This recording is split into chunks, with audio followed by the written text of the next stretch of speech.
Last year, EA took its long-running Need for Speed series in an exciting new direction with the release of Need for Speed Underground, a racing game that focused on making the import tuner scene the star of the arcade-style racing show. The concept worked really well, offering gamers the right level of car customization, good track design, challenging opponents, and impressive graphical effects.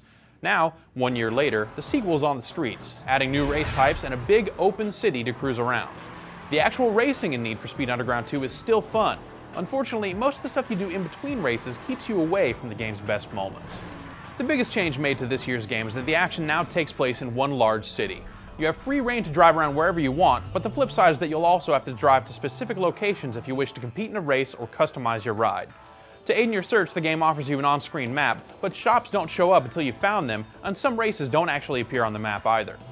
While the whole open city thing sounds like a neat idea, in practice, driving around the city is a real drag that keeps you out of the action longer than you'd like. The game also rarely takes advantage of the open city for racing purposes, as a majority of the game's events take place on preset tracks, rather than attempt to go for a midnight club-like get there however you can sort of feel. There's a menu in the garage that lets you jump to a handful of different events, but most races don't show up here, and none of the shops do either, making it completely useless. At the start of the game, you'll be driving some pretty slow cars, so racing won't be very exciting until you earn enough for a full set of upgraded performance parts. But once you've gotten through that, the racing is fun and the cars handle well. Like last year's game, there are a handful of different race types.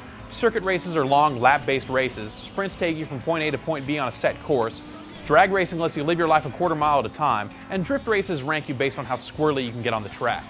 New to this year's game are the street cross races, which are essentially regular races that take place on drift tracks. Outrun races take place in various parts of the city. You roll up behind another racer, tap a button, and then try to pass and outrun him, sort of like the Tokyo Extreme Racer games. You'll also encounter a few races against a clock, where you'll have to get from one point in the city to another before a photographer leaves the area. Make it, and you'll put your car on the cover of one of the game's magazines or DVDs for extra cash. The big new additional race type is the Underground Racing League. These URL races are the sort of mysterious events where you'll see most of the game's cutscenes. They mostly involve some knucklehead breaking the lock on a racetrack and then swinging open a gate so your street racing posse can race on a real track, though you'll also bust into airports and stuff too. These races are essentially circuit races with racetrack scenery instead of cityscape scenery. Though there are 3 different difficulty settings for the career mode, none of them put up a particularly good fight. As a result, most of the races simply boil down to you getting in front of the opposition and then doing what you can to not make a mistake. Between nitrous boots and drafting, gaining the lead isn't very difficult. The game doesn't seem to employ any sort of heavy rubber band AI routines, but the end result of this is that you get in the lead and stay there without any trouble at all from the other cars. When you consider that it'll take you about a minute to get in front and that some of the circuit races can last 6 minutes or more, this means that a great deal of your race time is spent just cruising along, dodging traffic, and not paying any attention to the other cars unless you screw up and get into a wreck. In the event that you do crash, regaining the lead usually isn't too tough. Need for Speed Underground 2's crashes are laughably weak. While high-speed collisions with other cars result in a slow-motion, cinematic angle of the crash, the game doesn't model any damage at all. It's like you're watching 2 plastic car models bump up against each other, accompanied by the sounds of an actual car crash. While it pretty much goes without saying that showing damage in a game with licensed cars is still a tricky proposition, that fact doesn't make these wrecks look any better. A big feature of Need for Speed Underground 2 is the ability to customize your car's performance and appearance. On the performance side, you'll purchase parts that have been broken out into stages, giving the game an easy way to lock the better parts away from you until you're ready for them. While the parts fall into different categories like engine, brakes, tires, and ECU, the only thing you really need to know is that you need all of them in order to win races. The visual enhancements are a little more involved and give you a choice about how you want to proceed, but ultimately, you'll need to trick out the look of your cars to proceed, as having a flashy car is the only way to get noticed and end up on magazine and video covers. Each set of parts has a number associated with it, and these contribute to a meter that sums up how many pieces of flair you've bolted to your whip. Spoilers, neons, vinyls, roof scoops, spinner rims, custom gauges, and even speakers for your trunk are just some of the available modifications, and they all serve to make your car stand out. This is especially handy online, where you can show off your stuff to the world. Like last year's game, Need for Speed Underground 2 is online, though this year the game's also online on the Xbox. The online mode is pretty straightforward, letting you set up races in any of the game's race types, as well as a free run mode in case you just want to cruise around the city with other players. As you'd expect, the online mode works well over an average broadband connection, even with a full 6 players in a race. The game also does a good job with statistics and rankings, which can help you find evenly matched races. You can also limit races to specific ranked cars, or just open it up and let people take their career mode vehicles onto the track. Of course, the GameCube version is the lone version that isn't online. Oddly, while Need for Speed Underground 2 attempts to emulate the underground street racing scene, the game is filled with conspicuous product placements all over the place.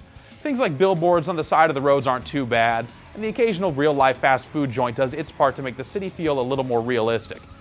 But basing the game's whole on-screen display around the logo for a cellular phone service provider just crosses the line. Sorry, but there's nothing underground about forcing a bunch of non-car related corporate logos down your throat. Then there's the game's hokey dialogue. The overzealous script is constantly throwing poorly placed slang at you. Hearing Brooke Burke tell you that you've got to be racing tight, or noticing how the game is always careful to call your money bank whenever possible, just sounds stupid. Graphically, Need for Speed Underground 2 looks good, with the exception of the GameCube version, which actually has a whole lot more slowdown than any of the other versions of the game. The car models are sharp, and the city looks fine.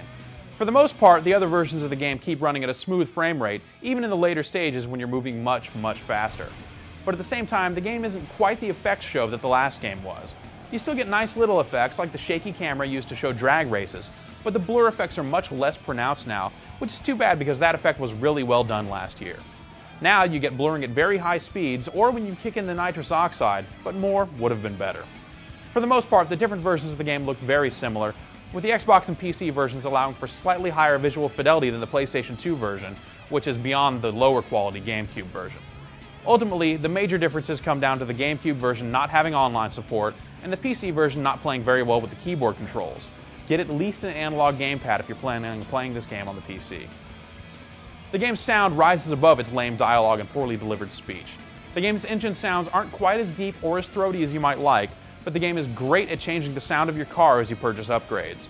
Also, things like the whoosh of wind when you fly under an overpass really help sell the game's sense of speed. Need for Speed Underground 2 starts with last year's game as a template and builds from there. Unfortunately, almost everything that's been added to this year's game takes away from the overall experience. Once you're in and racing and customizing your cars, the game is a lot of fun, but there are too many obstacles standing between you and the best parts of the game.